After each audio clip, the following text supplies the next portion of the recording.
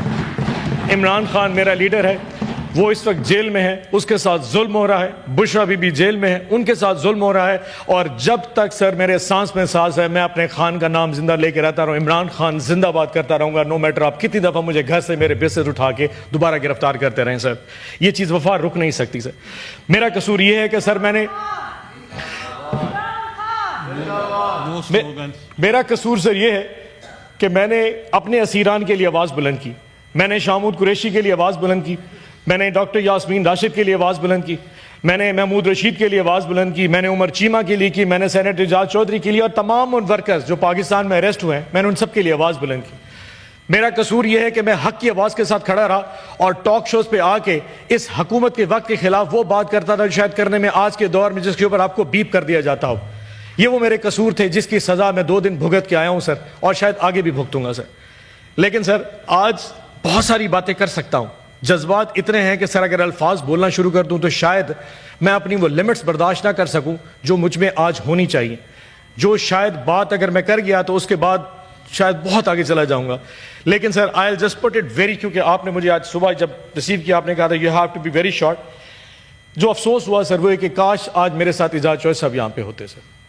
اس کی وجہ یہ ہے کہ سر جتنی تکلیفیں اس شخص نے سہی ہیں میں نے اس کا شاید پورشن بھی نہیں برداشت کر سکا سر, اس کا کچھ بھی نہیں ہے سر. آج جب میں یہاں پہ گیٹ پہ پہنچا تو مجھے پتا کہ اعجاز چوہدری صاحب کو نہیں لایا جا رہا, اینڈ آپ کو پتا ہے کہ اعجاز صاحب کو کیوں نہیں بھیجا جا رہا. جس طاقت نے شاید آپ کو راضی کرنے کے لیے, کہ ان کو پتا تھا کہ آج اگر مجھے یہاں پہ نہیں لایا جائے تو گیلانی صاحب چیئر نہیں کریں گے, تو صرف آپ کو راضی کرنے کے لیے میرے پروڈکشن پر ایگزیکیوٹ کر دیا اور اعجاز چودھری کو نہیں لایا. اس کی وجہ سمپل یہ ہے کہ صرف آج آپ کے چیئر کر سکے, تاکہ جو امپریشن جا رہا ہے کہ فیڈرل گورنمنٹ اور آپ کے درمیان ایک قسم کی بیڈ ٹیسٹ کا وہ ختم کیا جا سکے. سو جب میں یہاں پہ آیا مجھے بتایا گیا اعجاز چودھری صاحب نہیں ہے, that was some thing very bad. یقین جانیے سر آپ کو یاد ہوگا کہ میں نے آج سے تقریباً 3 مہینے پہلے اپنی تقریر میں آپ کو کہا تھا کہ سر ان کی طبیعت ٹھیک نہیں ہے. آج سے 2 ہفتے پہلے میں کارڈیالوجی ہسپتال حمید لطیف ہسپتال میں گیا ان کو طبیعت پوچھنے کے لیے. 3 اسٹنٹ ان کو ڈلے تھے and he was not comfortable at all. اور پچھلے 2.5 مہینے سے آپ کا پروڈکشن آرڈر ہوا میں لہرا کے آپ کو گورنمنٹ دکھا رہی ہے کہ this seat does not matter اینی تھنگ. اس سیٹ کی، اس ایوان کی، ان سینیٹرز کی کوئی عزت، کوئی وقت نہیں ہے اگر یہاں پہ ریاست اور گورنمنٹ کچھ کرنے پہ آ جائے. سر یہ ہمیں ہماری اوقات دکھائی جا رہی ہے. سو آج جتنی مجھے خوشی ہے کہ آپ لوگوں نے مجھے بلایا، اس سے زیادہ دکھ مجھے اس لیے کہ آج سر موجود نہیں ہے. So with heavy heart sir I must say کہ جی with thanking you sir, with all you thank sir کہ آپ نے میرا پروڈکشن آرڈر جاری کیا. بٹ میری آپ سے ریکویسٹ ہوگی اینڈ اگر آپ نہیں مانیں گے تو تب بھی سر میں شاید آپ سے یہ کیا کہتے ہیں گستاخی کروں گا کہ آپ میرا پروڈکشن آرڈر کینسل کر دیجیے گا. اینڈ آئی ووڈ لائک کہ میں واپس چلا جاؤں اپنی جیل میں سر اور جا کے آئی فیس دا میوزک. اگر ضمانت ہوگی تو میں آ جاؤں گا سر، اور اگر نہ ہوئی تو اگر اعجاز چوائس صاحب آئے تو میں ان کے ساتھ آؤں گا. ادروائز اگر وہ نہ آئے تو I beg leave from the institution, کیونکہ سر اگر آج ہم اس انسٹیٹیوشن کی خود عزت نہیں کروائیں گے تو کوئی نہیں کرے گا. ادروائز سر یہ کمفرٹیبل بڑا تھا، میں بھی اپنے لاج میں چلے جاتا، پرابلی اپنی فیملی سے مل لیتا، پرابلی کوئی ٹی وی دیکھ لیتا، شاید کچھ کھا پی لیتا یا کچھ ایسا ہو جائے. بٹ سر اس کمفرٹ میں جب مجھے اعجاز چودھری آ جاتا ہے جس تکلیف میں سر آئی ڈونٹ تھنک سو کہ میرے لیے اس ایوان میں بیٹھنا اس پروڈکشن آرڈر کے تحت I will be very fine. So میں with due respect I will go back to my Bahawalpur jail and thank you so much for all the grateful sir. آباد صاحب آپ 2 منٹ بیٹھے، میں ایک میں رولنگ دے رہا ہوں اور ان کا جو پروڈکشن آرڈر جاری نہیں ہوا اس کے اوپر میں ایک رولنگ دے رہا ہوں. بسم اللہ الرحمن الرحیم.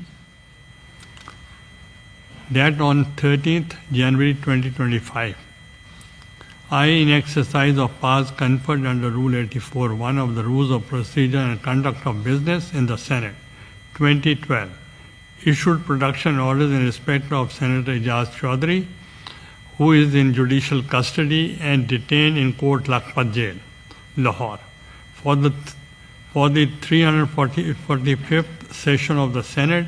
However, despite the issuance of these orders, the Senator was not produced before the House during this session, thereby impeding this right to participate in the parliamentary proceedings. Subsequently, on 6 March 2020,